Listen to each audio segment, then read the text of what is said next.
La technologie des vaccins s'améliore chaque jour.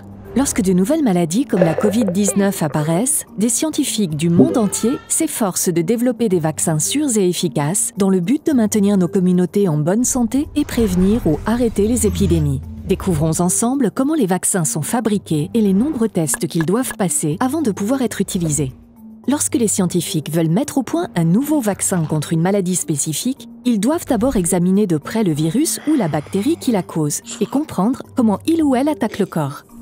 Cela leur permet de déterminer les éléments nécessaires à la fabrication d'un vaccin efficace.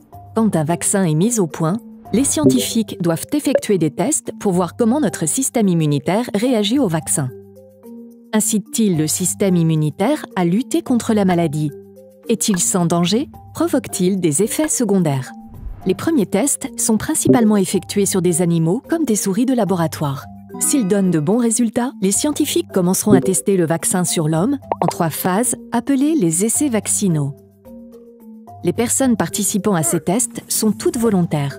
Les scientifiques surveillent de près leur état avant, pendant et après l'administration du vaccin.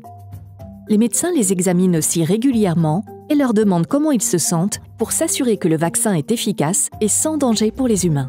Au cours de la phase 1, le vaccin est administré à un petit nombre de personnes en bonne santé pour tester son innocuité et déterminer la quantité de vaccin nécessaire pour déclencher une réponse du système immunitaire afin de protéger le corps contre le virus en question. Au cours de la phase 2, le vaccin est administré à plusieurs centaines de personnes pour tester son fonctionnement sur différents groupes d'âge et le nombre d'injections nécessaires pour protéger chaque personne.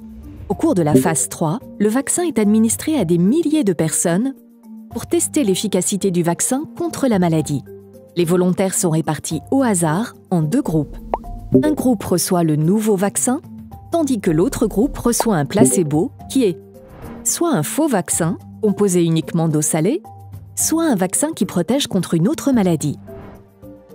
En comparant ces 2 groupes de personnes, les scientifiques peuvent mieux comprendre l'efficacité du nouveau vaccin. Les résultats des essais vaccinaux sont ensuite étudiés et examinés par une équipe d'experts. Une fois qu'un vaccin a passé tous les tests nécessaires et est considéré sans danger et efficace, l'entreprise de vaccins peut commencer à en produire davantage. Les vaccins sont alors prêts à être livrés aux différents pays. À partir de ce moment-là, les experts en santé et en contrôle des maladies continuent à suivre l'innocuité du vaccin en gardant un œil sur tous les types d'effets secondaires. Les scientifiques du monde entier continuent de trouver de nouveaux moyens de mettre au point des vaccins contre davantage de maladies afin de nous protéger encore mieux.